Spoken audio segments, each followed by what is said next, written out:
Le jour de mon anniversaire, mes parents ont tendu mon cadeau à ma sœur et ont dit « Tu ne le mérites pas », je suis simplement restée silencieuse, j'ai fait mes valises, et je suis partie. Des semaines plus tard, pendant sa fête, leurs téléphones ont vibré. 74 appels manqués. Je m'appelle Cindy, et j'avais 24 ans quand tout cela a commencé, bien que j'en ai 25 maintenant. Je suis l'enfant du milieu dans ce que j'ai toujours considéré comme une famille aimante. Mon frère aîné, Jake, a 28 ans, et ma sœur cadette, Emma, en a 21. En grandissant, j'ai toujours été celle qui apaisait les tensions, la responsable, celle qui essayait de rendre tout le monde heureux. C'était peut-être ma première erreur. Laissez-moi vous dépeindre la dynamique de ma famille. Mes parents, Linda et Robert, ont toujours semblé avoir leurs favoris. Jake était l'enfant chéri, un athlète vedette au lycée. Il a obtenu une bourse complète pour l'université et a décroché un excellent travail juste après son diplôme. Emma était la petite dernière, la princesse qui ne pouvait rien faire de mal. Elle était belle, charmante, et avait cette façon de faire en sorte que tout le monde tombe instantanément amoureux d'elle. Et puis, il y avait moi. J'allais bien. J'avais des notes correctes, j'allais dans une université de proximité parce que nous n'avions pas les moyens de m'envoyer loin comme Jake, je travaillais à temps partiel pendant mes études, et j'essayais généralement de ne pas causer de problème. Je n'étais pas la star, mais je n'étais pas non plus l'enfant à problème. J'étais juste là. Mais je pensais que ce n'était pas grave. Je pensais qu'être la personne stable et fiable signifiait quelque chose. Je pensais que mes parents appréciaient d'avoir un enfant pour lequel ils n'avaient pas à s'inquiéter. Mon Dieu, comme je me trompais. Les ennuis ont vraiment commencé il y a environ 2 ans, quand Emma a abandonné l'université au milieu de sa 2e année. Elle étudiait l'art, ce qui stressait déjà mes parents quant à ses perspectives d'avenir, mais elle a ensuite décidé qu'elle voulait se trouver, a tout plaqué, et est revenue vivre à la maison. Mes parents étaient déçus mais la soutenaient, comme toujours avec Emma.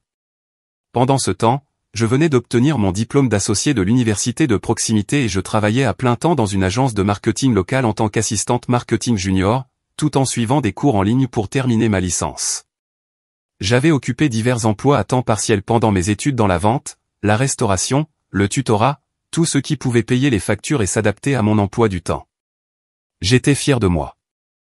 J'étais la première personne de ma famille à travailler à plein temps tout en allant à l'école, et je le faisais entièrement avec mon propre argent.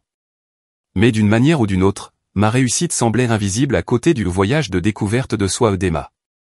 Emma a passé l'année et demie suivante à ne rien faire, pour ainsi dire. Elle dormait jusqu'à midi, passait les après-midi à peindre ou à regarder Netflix, sortait avec des amis le soir, et recommençait.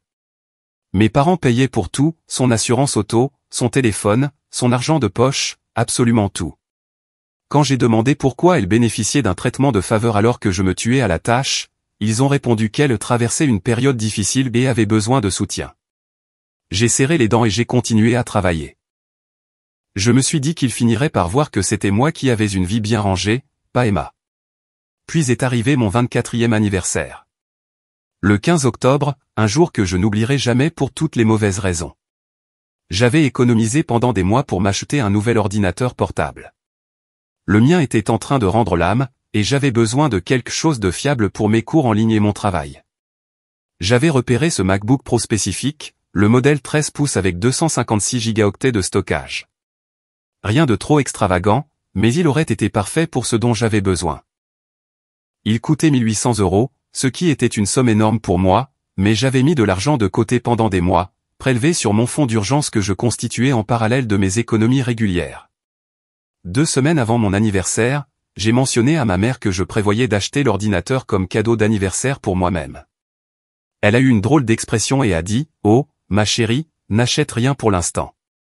Ton père et moi avons prévu quelque chose de spécial pour ton anniversaire. » J'étais sincèrement choqué.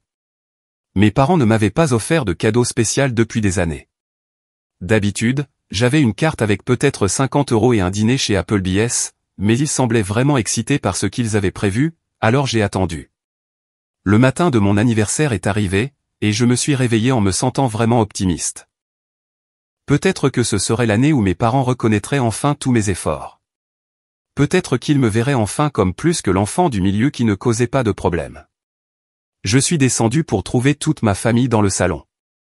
Il y avait une grande boîte emballée sur la table basse, ayant clairement la forme et la taille d'une boîte d'ordinateur portable. Mon cœur s'est mis à battre la chamade. Ils m'avaient acheté l'ordinateur que je voulais. Ils avaient vraiment écouté et m'avaient offert quelque chose dont j'avais besoin et envie.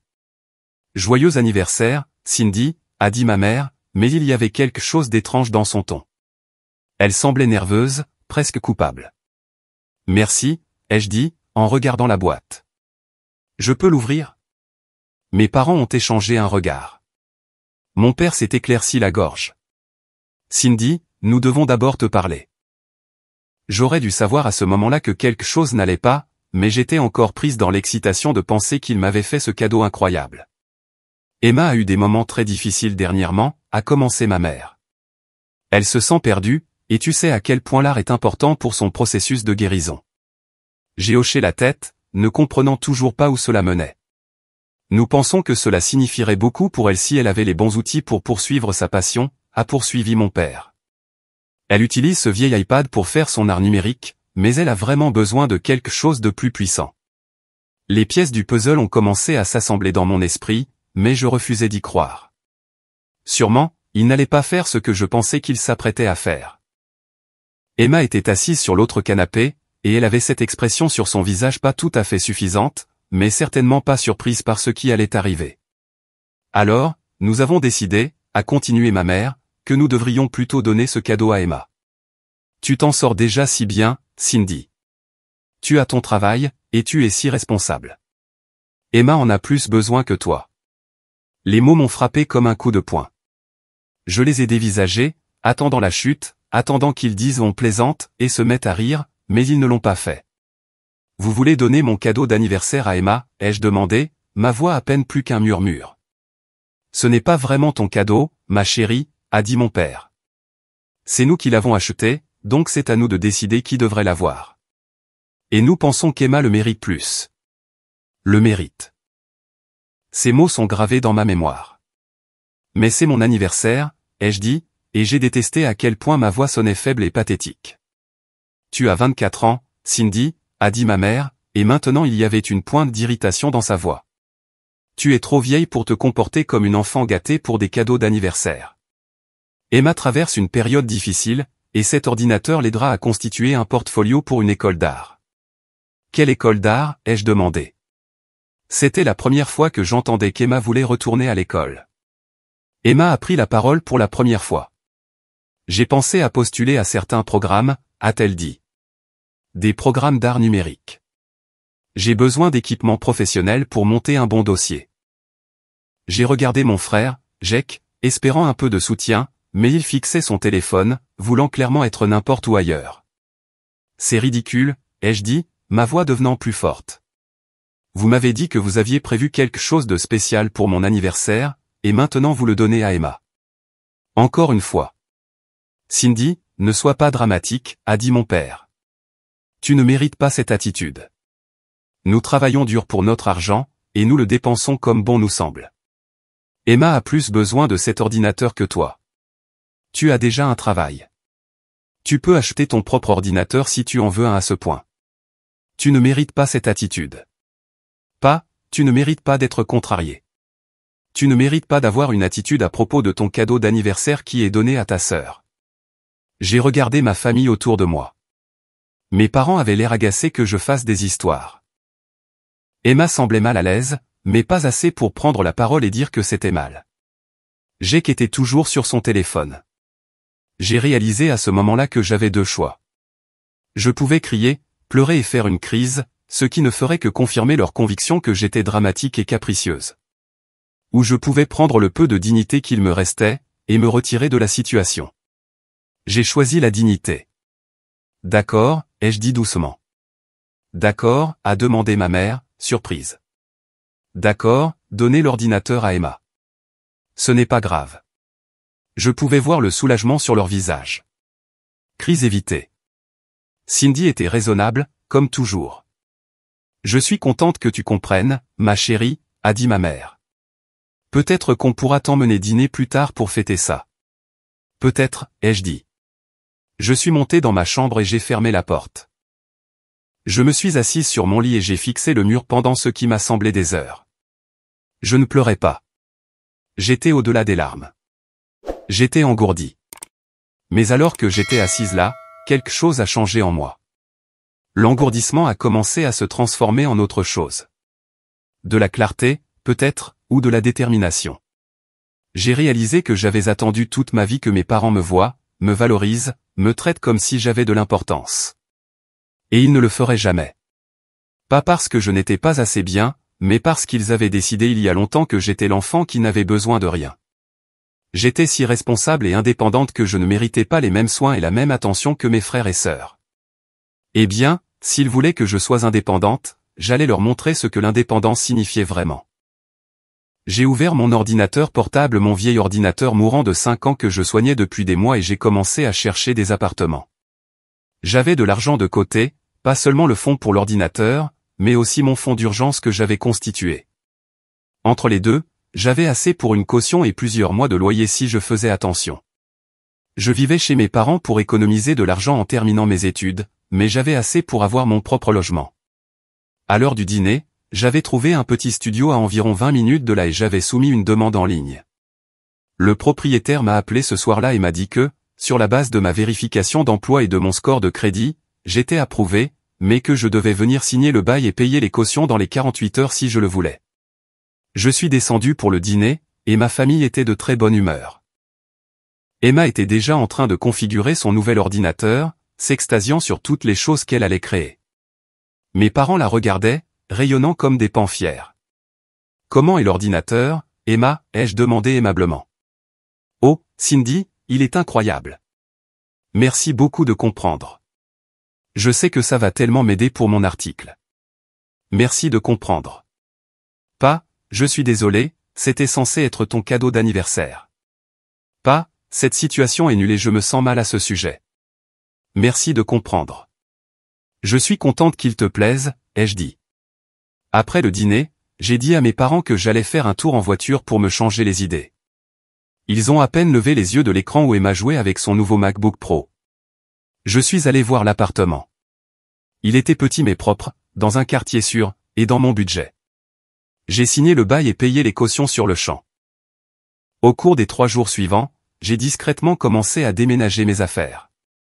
Pas les gros meubles, je ne voulais pas qu'ils remarquent ce que je faisais.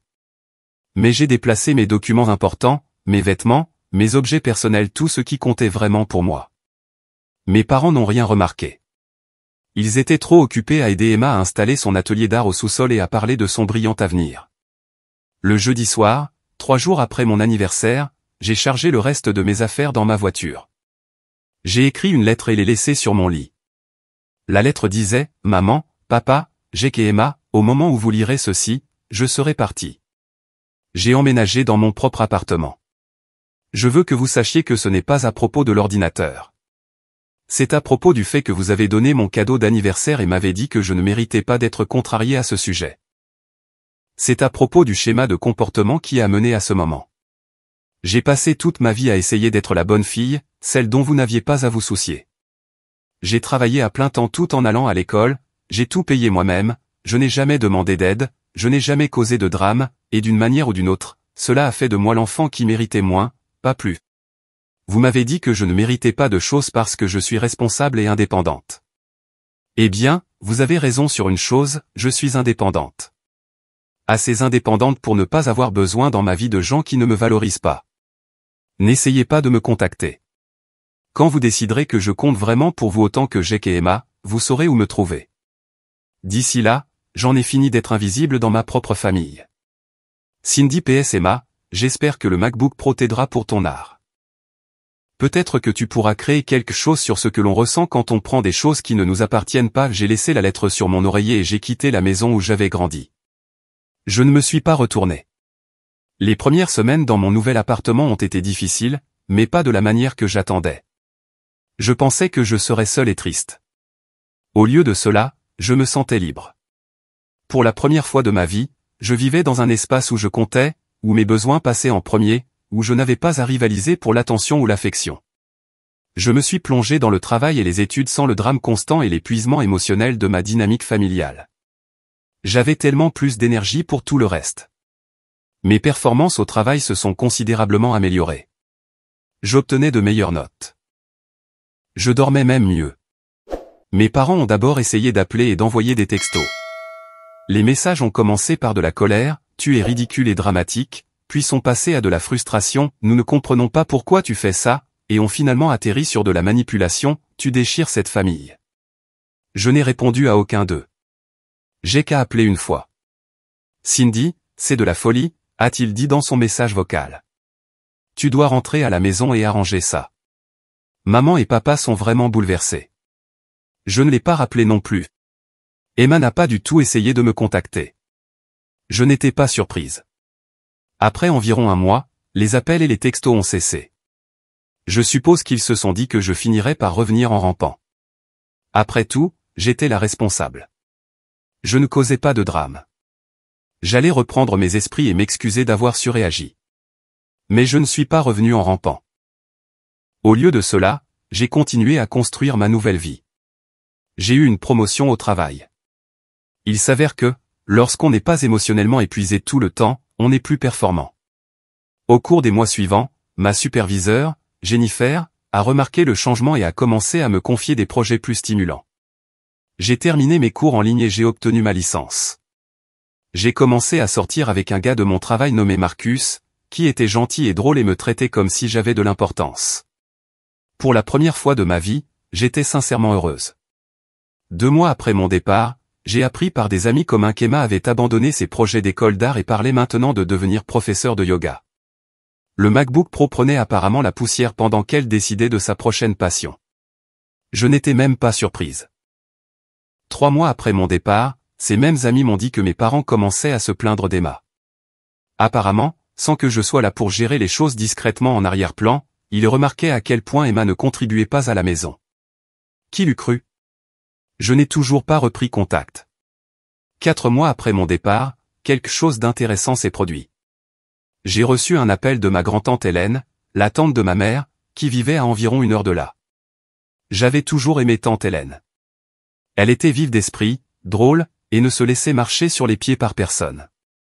Cindy, a-t-elle dit, j'ai entendu par les rumeurs familiales que tu avais déménagé après une sorte de dispute avec tes parents.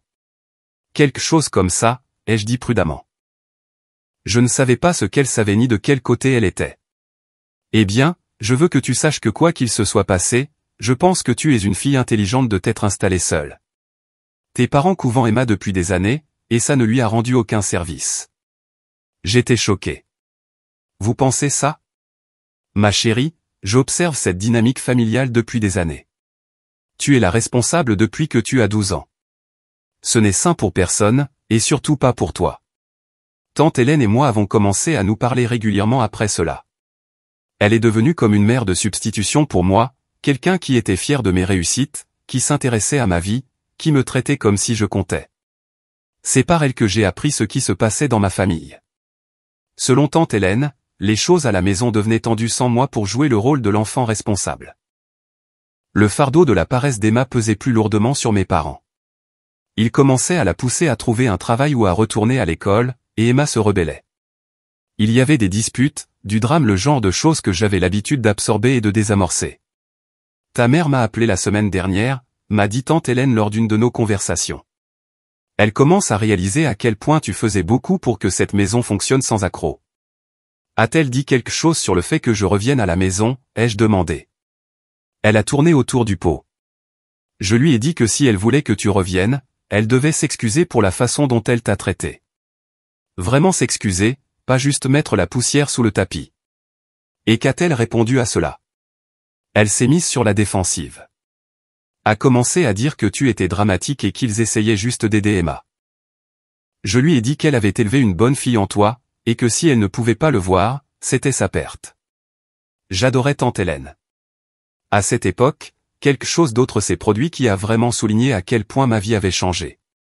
J'ai croisé mon amie de lycée, Jessica, à l'épicerie. Nous avions été proches à l'école mais nous nous étions éloignés au fil des ans, surtout après qu'elle soit partie à l'université alors que j'étais resté dans la région. Cindy, a-t-elle dit, en me faisant une énorme accolade. Je ne t'ai pas vu depuis une éternité. Comment vas-tu? Nous avons fini par prendre un café et rattraper le temps perdu pendant 2 heures. Alors que je lui parlais de mon nouveau travail, de mon appartement et de ma relation avec Marcus, elle n'arrêtait pas de dire des choses comme « Tu sembles si confiante maintenant et tu es radieuse. Tu es magnifique. » Je me sens magnifique, lui ai-je dit honnêtement. Je me sens moi-même pour la première fois de ma vie d'adulte. Quand j'ai mentionné que j'avais quitté la maison de mes parents, elle a hoché la tête d'un air entendu. Je me suis toujours posé des questions à ce sujet, a-t-elle dit. Même au lycée, tu semblais porter le poids du monde sur tes épaules. Tes parents étaient toujours tellement concentrés sur les drames d'Emma ou les réussites de Jack. Je me sentais mal pour toi. C'était gratifiant d'entendre que quelqu'un d'autre avait remarqué la dynamique familiale que j'avais grandi en pensant normale. Jessica et moi avons recommencé à nous voir régulièrement après cela, et grâce à elle, j'ai rencontré tout un groupe de personnes qui sont devenues de véritables amis.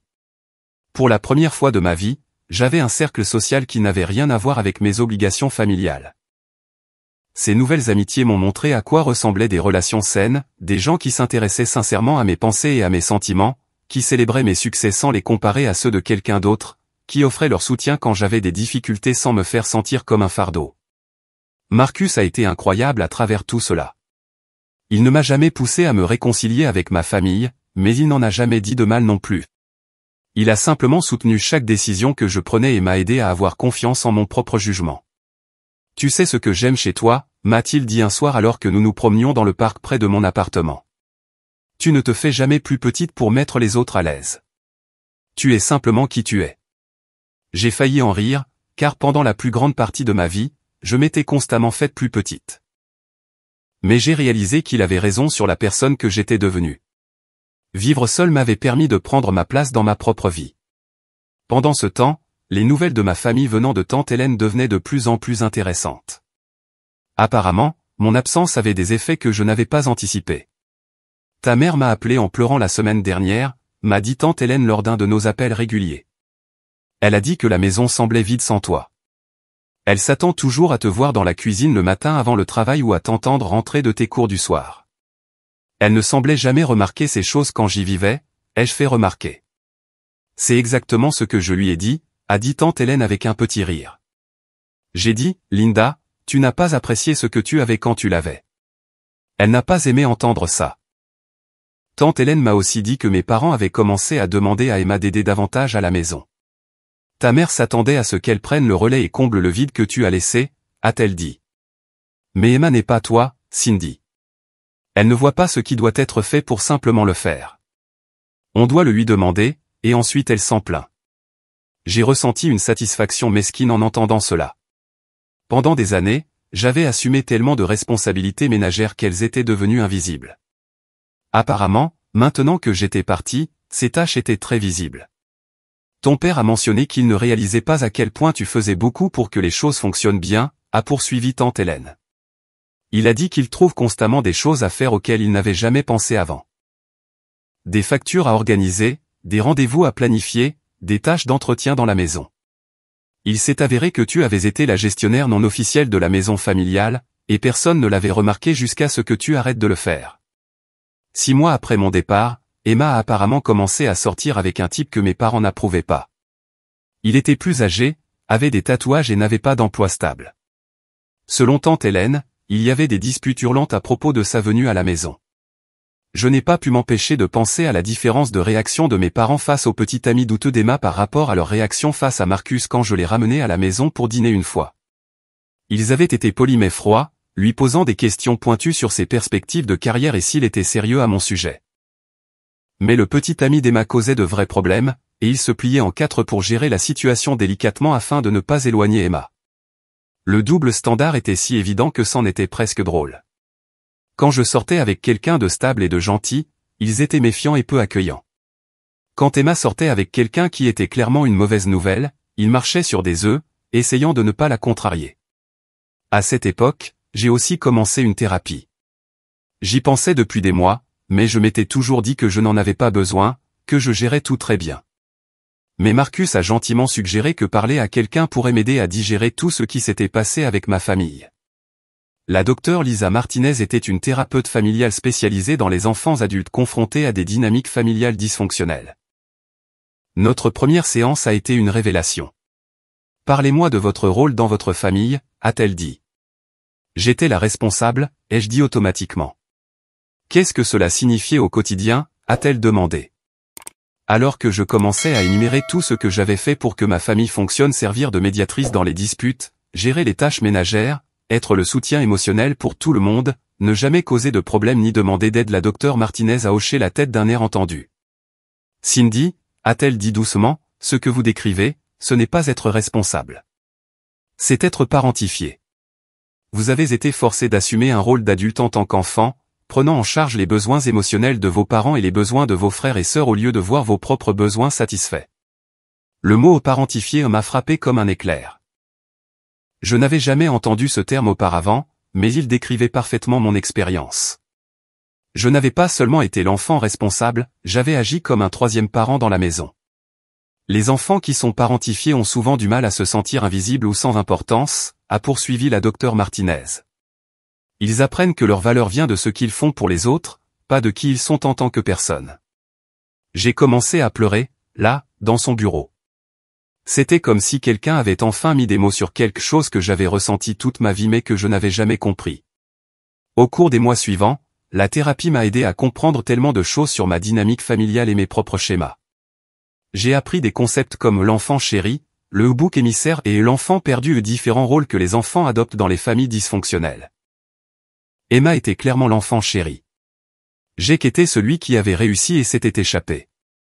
Et j'étais l'enfant perdu qui faisait tout tourner en arrière-plan. La thérapie m'a aussi aidé à comprendre que le traitement de mes parents à mon égard n'était en fait pas du tout à propos de moi. C'était à propos de leurs propres problèmes, de leur propre incapacité à voir et à répondre équitablement aux besoins de tous leurs enfants. Le fait que vous ayez été facile à élever ne signifie pas que vous aviez besoin de moins d'éducation parentale, m'a dit la docteure Martinez. Au contraire, un enfant naturellement responsable et indépendant a besoin de parents qui s'assurent qu'il n'en prend pas trop sur ses épaules, qui nourrissent activement ses besoins émotionnels, qui célèbrent ses réussites. Vos parents ont pris le chemin le plus facile avec vous, et ce n'était pas juste. Ces prises de conscience étaient à la fois libératrices et douloureuses. Libératrices parce qu'elles confirmaient que mes sentiments étaient valides. Douloureuse parce qu'elle signifiait accepter que mes parents m'avaient manqué sur certains points fondamentaux et que la dynamique familiale dans laquelle j'avais grandi n'était ni normale ni saine. Mais la thérapie était aussi responsabilisante. J'ai appris à poser des limites, à reconnaître mes propres besoins, à demander ce que je voulais au lieu d'espérer que quelqu'un le remarquerait et me le proposerait. Ces compétences transformaient ma relation avec Marcus, mes amitiés et mes relations de travail. 7 mois après mon départ, Jake s'est fiancé à sa petite amie de longue date, Rebecca. Je l'ai appris via Facebook. J'étais heureuse pour lui mais stupéfaite de devoir l'apprendre par les réseaux sociaux. Quelques jours plus tard, Jake m'a appelé. Cindy, a-t-il dit, je sais que les choses sont bizarres en ce moment, mais Rebecca et moi nous marions au printemps prochain. Je veux que tu sois là. Félicitations, ai-je dit. Je suis vraiment heureuse pour vous deux. Viendras-tu au mariage? J'y ai réfléchi. Serais-je traité comme un membre de la famille? Ou serais-je traité comme le mouton noir qui a perturbé la paix de tout le monde en ayant des sentiments sur le fait d'être maltraité? Jake est resté silencieux un long moment.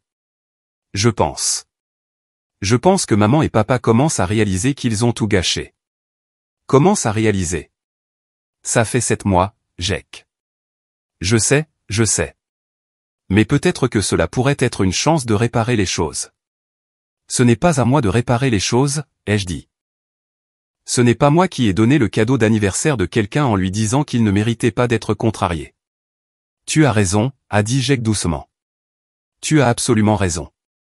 J'aurais dû dire quelque chose ce jour-là. J'ai été un lâche. J'ai été surprise par son honnêteté. Oui, tu l'as été. Je suis désolé, Cindy. Je suis vraiment désolé. Je ne te reproche pas d'être parti. C'étaient les premières vraies excuses que je recevais de quelqu'un de ma famille. Merci, ai-je dit. Ça compte beaucoup. Penseras-tu au mariage? J'y penserai. 8 mois après mon départ, tante Hélène a appelé avec des nouvelles. Emma et tes parents ont eu une énorme dispute, a-t-elle dit. Apparemment, elle et son petit ami ont été surpris en train de se droguer au sous-sol. Tes parents l'ont mis à la porte et ont dit à Emma qu'elle devait choisir entre lui et vivre à la maison. Qu'a-t-elle choisi? Elle a emménagé avec lui. Tes parents sont dévastés. J'ai ressenti un mélange complexe d'émotions. Une partie de moi était triste pour mes parents, je savais qu'ils aimaient Emma, même si leur manière de le montrer avait été destructrice. Une partie de moi était frustrée qu'il ait fallu qu'Emma cause de graves problèmes pour qu'il pose des limites. Et une partie de moi se sentait justifiée. C'est ce qui arrive quand on assiste quelqu'un au lieu de lui apprendre la responsabilité. Comment gère-t-il la situation? Ai-je demandé. Pas bien.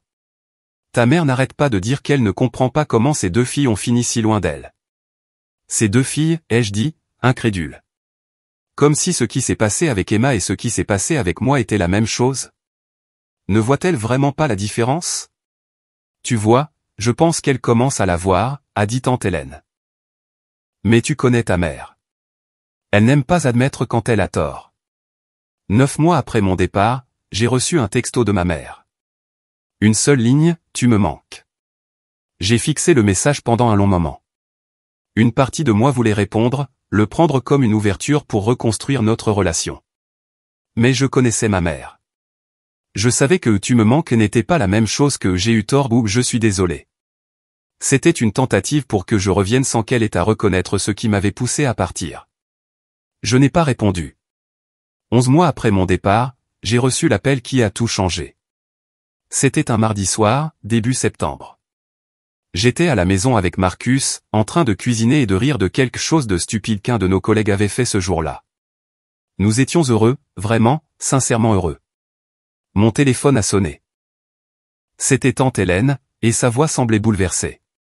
Cindy, a-t-elle dit, je dois te dire quelque chose, et ça va être difficile à entendre. Mon sang s'est glacé. Que s'est-il passé? Emma a fait une overdose. Elle est à l'hôpital. Le monde a semblé basculer. Est-ce qu'elle va bien? Elle est en vie, mais c'était de justesse. Vraiment de justesse. Elle est aux soins intensifs depuis 2 jours maintenant. Tes parents sont à l'hôpital. Je me suis effondré sur mon canapé, Marcus venant immédiatement mettre son bras autour de moi. Que s'est-il passé, ai-je demandé. D'après ce que j'ai compris, elle et ce petit ami consommaient quelque chose de plus fort que de la marijuana. De l'héroïne, je pense. Il l'a trouvée inconsciente et a appelé les secours. De l'héroïne? Ma petite sœur, la princesse, celle qui était censée traverser une période difficile qui exigeait la patience et le soutien de tous, consommait de l'héroïne. Les médecins disent qu'elle est stable maintenant, mais elle a été inconsciente pendant près de 36 heures. C'était très critique pendant un moment. Je dois y aller, ai-je dit. Cindy, attends, a dit tante Hélène. Il y a plus. Tes parents, ils ne gèrent pas bien la situation. Ta mère est hystérique. Elle n'arrête pas de dire que tout est de sa faute, qu'elle a échoué en tant que parent. Ton père est juste anéanti. Et il n'arrête pas de te réclamer. Me réclamer? Ils veulent que tu viennes à l'hôpital. Ils ont besoin de toi, Cindy. J'ai ressenti une attraction familière, le vieil instinct de tout laisser tomber et de me précipiter pour régler la crise que ma famille traversait. Mais quelque chose m'a arrêté. Pourquoi ont-ils besoin de moi, ai-je demandé. Je suis juste la fille qui ne méritait pas de cadeau d'anniversaire, tu te souviens? Je suis juste celle qui est trop responsable pour avoir besoin de soutien ou de soins. Tante Hélène est restée silencieuse un moment. Tu as tout à fait le droit d'être en colère, a-t-elle finalement dit. Mais ta sœur pourrait mourir, Cindy. Ces mots m'ont frappé comme un coup de masse. Emma pourrait mourir. Ma petite sœur agaçante, gâtée et irréfléchie pourrait vraiment mourir. Je vais appeler l'hôpital pour savoir ce qui se passe, ai-je dit. Mais je ne vais pas me précipiter là-bas juste pour qu'ils m'utilisent comme soutien émotionnel tout en continuant à me traiter comme si je n'avais pas d'importance. C'est juste, a dit tante Hélène doucement. Mais Cindy, je pense que cela pourrait être le signal d'alarme dont tes parents avaient besoin. J'ai appelé l'hôpital et j'ai parlé à une infirmière qui m'a dit qu'Emma était maintenant réveillée mais toujours aux soins intensifs pour surveillance. Elle était stable, bien que les prochaines 48 heures seraient importantes pour s'assurer qu'il n'y ait pas de complications. Je suis restée assise dans mon appartement avec Marcus, essayant de décider quoi faire. Une partie de moi pensait que je devais aller à l'hôpital. C'était ma sœur, malgré tout. Mais une autre partie avait peur que si je me présentais, mes parents retomberaient simplement dans leur vieux schéma, m'utilisant pour gérer leurs émotions sans jamais vraiment reconnaître comment ils m'avaient traité. J'ai décidé d'attendre. Le lendemain matin, Jake m'a appelé. Cindy, s'il te plaît, a-t-il dit, et je pouvais entendre qu'il avait pleuré. Je sais que tu es en colère, et je sais que tu as tout à fait le droit de l'être, mais nous avons besoin de toi ici. Comment va-t-elle? Mieux. Elle a été transférée hors des soins intensifs ce matin. Mais Cindy, maman et papa sont au plus mal. Ils n'arrêtent pas de dire qu'ils ont échoué avec Emma, qu'ils l'ont trop assistée, qu'ils auraient dû voir cela venir. Et ils n'arrêtent pas de parler de toi, de la façon dont ils ont chassé la seule fille qui avait sa vie en main, de la façon dont ils ont besoin de toi ici mais ne savent pas comment demander après tout ce qui s'est passé. J'ai senti les larmes monter. Ils m'ont chassé parce qu'ils m'ont dit que je ne méritais pas d'être traité avec un respect élémentaire. Je sais. Nous le savons tous maintenant. Même Emma le sait. Emma le sait? Quand elle était plus alerte hier, une des premières choses qu'elle a dites, c'est qu'elle était désolée pour ton anniversaire. Elle a dit qu'elle savait depuis le début que ce qui s'était passé était mal, mais qu'elle était trop égoïste pour le dire. Je suis restée silencieuse un long moment. Cindy, a poursuivi Jake, je ne te demande pas de revenir et de faire comme si rien ne s'était passé. Je ne te demande pas de tout réparer pour eux. Je te demande juste d'envisager de leur donner une chance de s'excuser, de vraiment s'excuser. Et si je viens et qu'ils ne s'excusent pas vraiment? S'ils veulent juste que je sois là pour un soutien émotionnel sans vraiment reconnaître ce qu'ils ont fait? Alors tu pourras repartir, a dit Jake. Et je te soutiendrai complètement. J'y ai réfléchi le reste de la journée. Finalement, ce soir-là, j'ai décidé d'aller à l'hôpital. Pas pour me précipiter et sauver tout le monde, mais pour voir si ma famille était enfin prête à me traiter comme une personne qui comptait. Je suis entré dans la chambre d'hôpital pour trouver Emma réveillée, mais elle avait l'air terrible. Elle était pâle et mince, avec des cernes sous les yeux. Mes parents étaient assis à côté de son lit, et ils semblaient avoir vieilli de plusieurs années en quelques jours. Quand ils m'ont vu, ma mère s'est immédiatement mise à pleurer. Cindy, a-t-elle dit. Oh, Cindy, je suis tellement désolée. Je suis resté dans l'embrasure de la porte, sans m'approcher. Désolée pourquoi? Elle a semblé confuse par la question, comme si elle s'attendait à ce que des excuses générales suffisent. J'ai besoin que vous soyez précis, ai-je dit. Pourquoi êtes-vous désolé?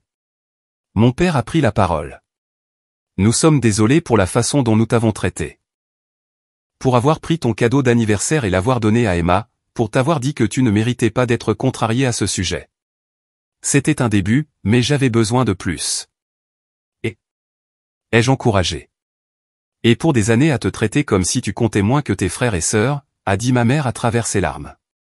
Pour attendre de toi que tu sois responsable et indépendante tout en couvant Emma, pour utiliser ta fiabilité comme excuse pour te donner moins d'attention et de soins. J'ai senti quelque chose se détendre dans ma poitrine. Il prononçait enfin les mots que j'avais besoin d'entendre. Nous savons que nous ne méritons pas ton pardon, a poursuivi mon père. Nous savons que nous t'avons chassé, mais te perdre nous a fait réaliser à quel point nous te tenions pour acquise, à quel point nous avons besoin de toi dans nos vies. Emma a parlé depuis le lit, sa voix faible mais claire. Cindy, je suis désolé, moi aussi. Je savais que ce qui s'était passé le jour de ton anniversaire était mal. J'aurais dû leur dire de te donner l'ordinateur et que j'attendrais le mien. Mais je le voulais, j'étais égoïste, et je les ai laissés me donner quelque chose qui aurait dû être à toi. J'ai regardé ma famille autour de moi. Ils semblaient tous sincèrement pleins de remords, sincèrement brisés par ce qui s'était passé. Je ne sais pas si je peux vous faire confiance, ai-je dit honnêtement. Vous m'avez fait beaucoup de mal pendant des années, mais surtout ce jour-là. Nous savons, a dit ma mère. Nous ferons tout ce qu'il faut pour regagner ta confiance. Même si ça prend des années, ai-je demandé. Même si ça prend des années, a confirmé mon père. Je me suis approché du lit d'Emma. Elle avait l'air si petite et fragile. Vas-tu devenir sobre, lui ai-je demandé. Oui, a-t-elle dit sans hésitation. Je vais dans un programme en internat de 90 jours dès que les médecins me donneront le feu vert médical. Une vraie cure de désintoxication, aussi longtemps qu'il le faudra. Et tu ne vas pas t'attendre à ce que maman et papa paient pour tout pendant que tu le fais? Emma a même souri un peu à cela. Je me suis dit que tu les obligerais à me couper les vivres. C'est probablement ce dont j'ai besoin. J'ai regardé mes parents. Est-ce vrai? Allez-vous faire en sorte qu'Emma prenne la responsabilité de sa propre guérison? Oui, a dit ma mère fermement. Nous l'avons assisté pendant des années. Nous le voyons maintenant. Ça l'a presque tué. Nous avons parlé pendant encore 1 heure. Ce n'était pas une réconciliation magique, il y avait trop de douleur pour cela. Mais c'était une vraie conversation, peut-être la première vraie conversation que nous avions eue en tant que famille depuis des années. Quand j'ai quitté l'hôpital cette nuit-là, j'ai ressenti quelque chose que je n'avais pas ressenti par rapport à ma famille depuis longtemps, de l'espoir. Au cours des mois suivants, nous avons lentement reconstruit nos relations. Emma a terminé son programme en internat de 90 jours, puis a déménagé dans une maison de transition pour anciens toxicomanes pendant 3 mois de plus avant de retourner vivre à la maison avec des conditions strictes. Elle a trouvé un travail dans un café et a commencé à payer un loyer à mes parents pour vivre chez eux. Mes parents ont commencé à suivre une thérapie familiale pour comprendre comment leur éducation avait contribué au problème. Et moi? Je suis resté dans mon appartement. J'ai gardé mes distances. Je ne me suis pas précipité pour redevenir la réparatrice de la famille. Mais j'ai commencé à dîner avec eux 1 fois par semaine. J'ai répondu à leurs appels. Je les ai laissés revenir dans ma vie, progressivement et selon mes propres termes. Le MacBook Pro, d'ailleurs, était toujours dans la chambre d'Emma, à peine utilisé.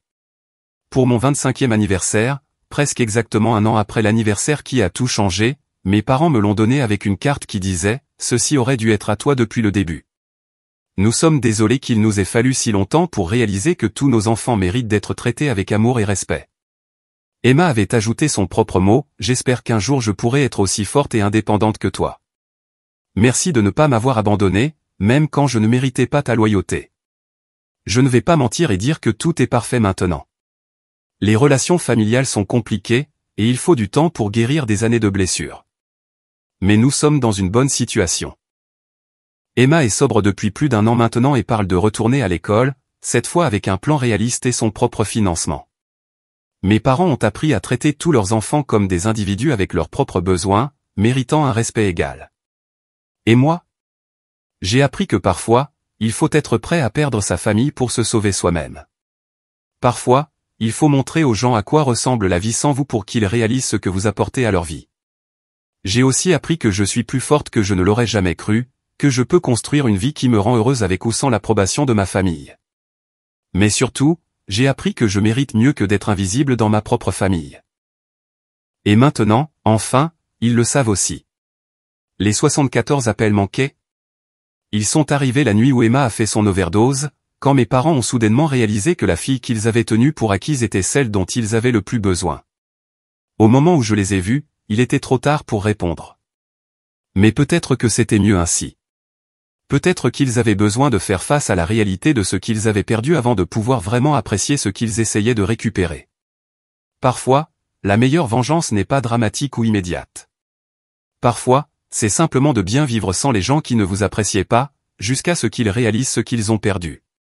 Et parfois, si vous êtes très chanceux, cette prise de conscience arrive avant qu'il ne soit trop tard pour réparer les choses. J'ai retrouvé ma famille, mais plus important encore, je ne me suis jamais perdu dans le processus. Et ça, je pense, c'est la vraie victoire.